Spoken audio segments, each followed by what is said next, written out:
ladies. So I wanted to do a video. I've been thinking about doing a video for a while to try to explain my frustration with season 6, most of season 6 of Game of Thrones, and what's going on with season 7, and the way that the story is unfolding in Game of Thrones. So I know I mentioned and I said that I was going to try not to think about it, but since I am frustrated, I'm going to make this video, and I'm hoping that through this video I could let it out and I could explain to you guys why I am frustrated. So here I'm gonna call this video Theon Greyjoy, and Theon will be the proof of how inconsistent the showrunners are being with the show, and how they're using shortcuts to try to make the characters arrive at plot points that now make no sense. I always had this argument with Ernie that Game of Thrones was different because, everything was meant to be, and he was like, yeah, they got magic. Magic is the excuse. They could do anything and it's an excuse. So now the show is going into that space where it's not even that they're using magic to explain or use an excuse for magic to do stupid shit that make no sense. They're just doing stupid stuff, and I'm going to do this video to try and explain to you some of the stuff that are stupid. So here we got a map of Westeros, of the world where Game of Thrones takes place. At the beginning of season 7, episode 1, we have Daenerys Targaryen enter with her fleet, sail to Dragonstone, which is right here, right here, Dragonstone. And Daenerys Targaryen has a huge fleet at the end of season 6, and we see, as you can see, this image is probably going to be very small, but I'll try to make it bigger here. And this image at the end of season 6, we see this huge fleet. She got the Tyrells, she got the Greyjoys, she has Dorne, she has the Sand Girls for some reason to cover Dorne. Anyways, she has basically 3 nations with her in a huge fleet, and she's sailing for Dragonstone, and she gets there at the beginning of episode 1, season 7. At the same time, you have Mr. Euron Greyjoy coming from Pike. I don't know when he left, but he left at a certain point, and he travels the same path around here that Daenerys and her fleet traveled around the same time. Not only did he not cross paths with her, but he managed to sneak around this little space here with a huge fleet of ships to sneak around here to go to King's Landing. This is Dragonstone when Daenerys landed, where she landed. She has flying dragons. She has a huge fleet. The flying dragons and her huge fleet and all of her people that are with her, the boats and the fleet, they did not bump into Euron Greyjoy and his huge fleet. Okay, I'll excuse that. We'll move on. That was episode 1. In episode 1, also Daenerys sent a bird to Jon Snow. I think it was episode 1. Invited him to come over. In episode 1, Daenerys also sent the Tyrells, Olenna Tyrell and her fleet, to Highgarden to get her troops ready. To siege King's Landing. She also sent the Greyjoys to pick up the army from Dorne and Sunspear to siege King's Landing. And at the end of episode 1, season 7, she also sent the Unsullied and the fleet to take over Castle Rock and Lannisport. 3 fleets left Dragonstone. At the same time, you would assume at the end of episode 1, three fleets. Three fleets in Dragonstone left episode 1. Another fleet, big fleet, left King's Landing. Euron was going to get the prize that he promised Cersei. Somehow, some way, we're going to say around this area, Euron catches only the Greyjoy fleet that's transporting the people, the sands from Dorne. So remember, at the end of season 6, you remember that picture I just showed you? That right there was a ship from Dorne. There's a lot of ships from Dorne. Why did the Sand Snakes decide to go with the Greyjoy? Why did they have to be with the Greyjoy? I don't know. Why couldn't they take their own ships? Anyways, that fleet got destroyed by Euron Greyjoy. In episode 2 of season 7, he caught them and they destroyed them.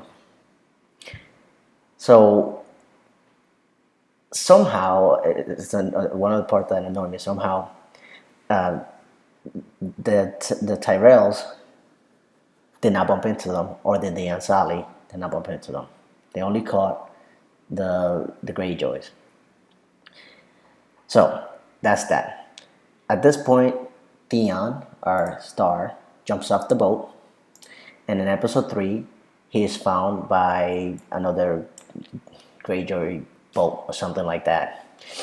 And let's say he's around here. Episode 3, Mr. Euron sails back past Dragonstone again. Right? Nobody sees him. I forgot to mention that in episode 2, he sailed back out by Dragonstone to go and attack the Greyjoys. In episode 3, he sails back with his prize for Cersei. Nobody sees him again. There's a huge celebration. He marches down the street. Everybody's happy that he brought the people again.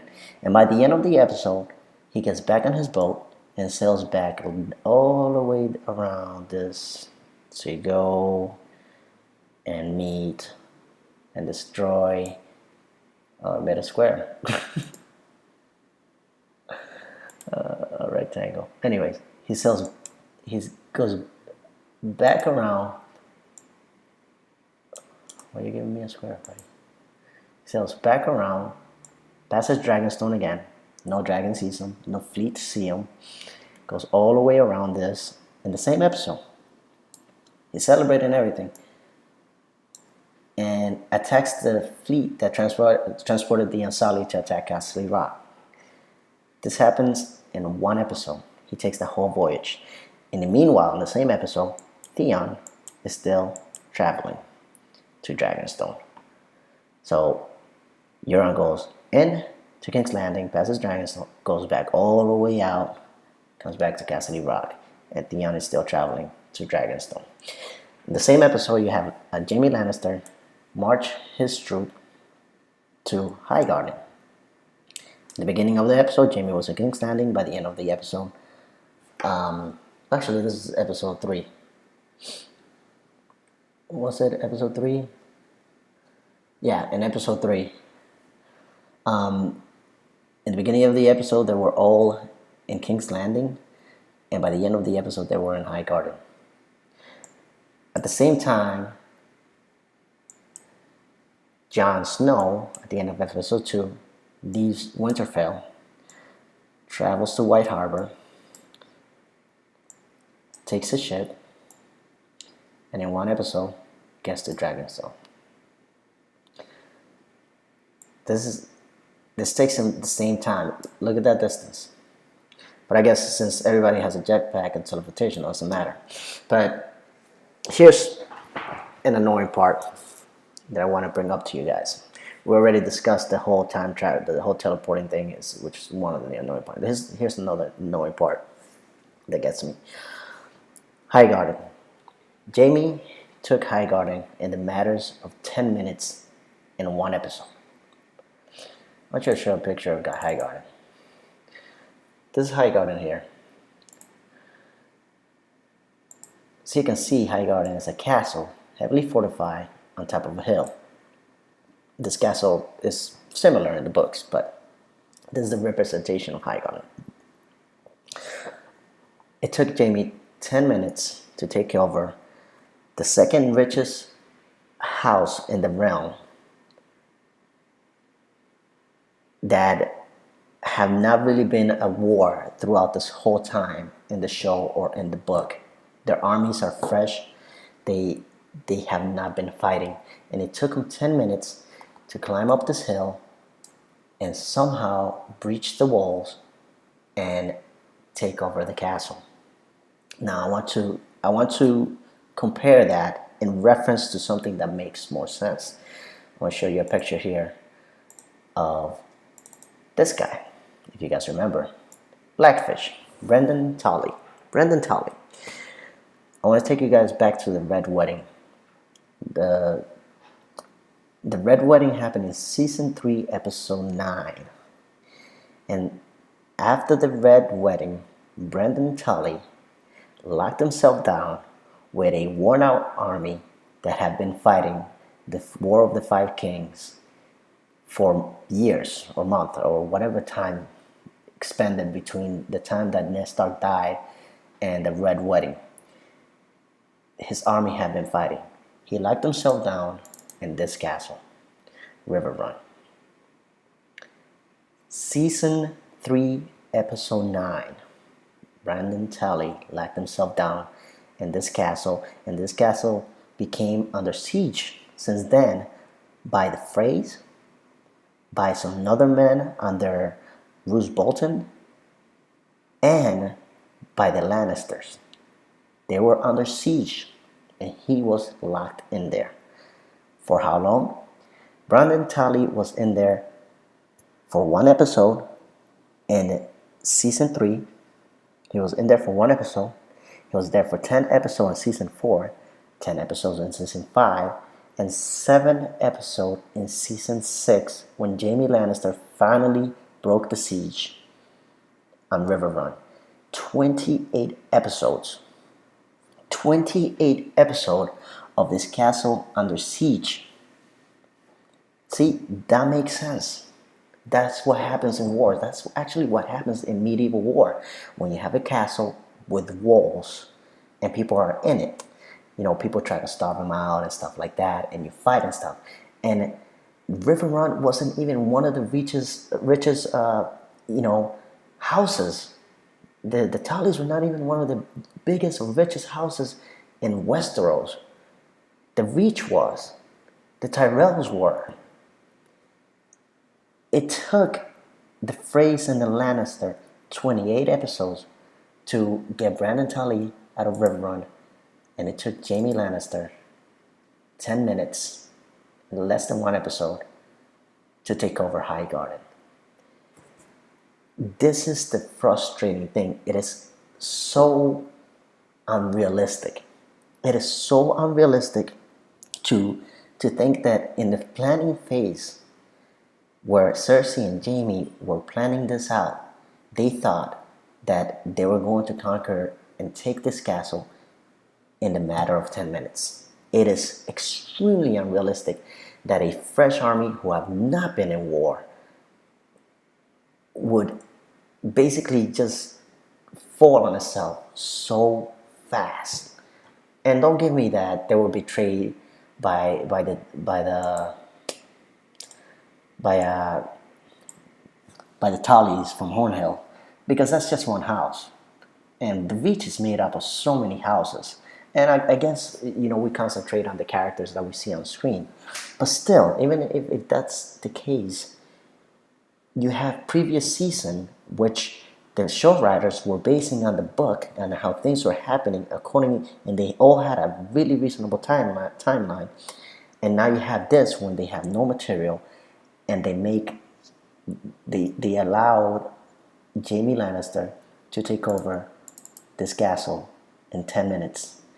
And you can't tell me also that time has lapsed, because things don't add up. In measuring times according to how things are happening.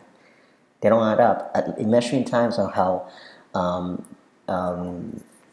Tyrion Lannister is delivering the news to Daenerys of everything that's happening and updating her of everything that's happening, just the time does not add up. This is absolute bullshit. And in the meanwhile, going back to our, you know, what the whole video is about, Theon Greyjoy, who is still traveling to Dragonstone. So Jaime Lannister was able to take over Highgarden.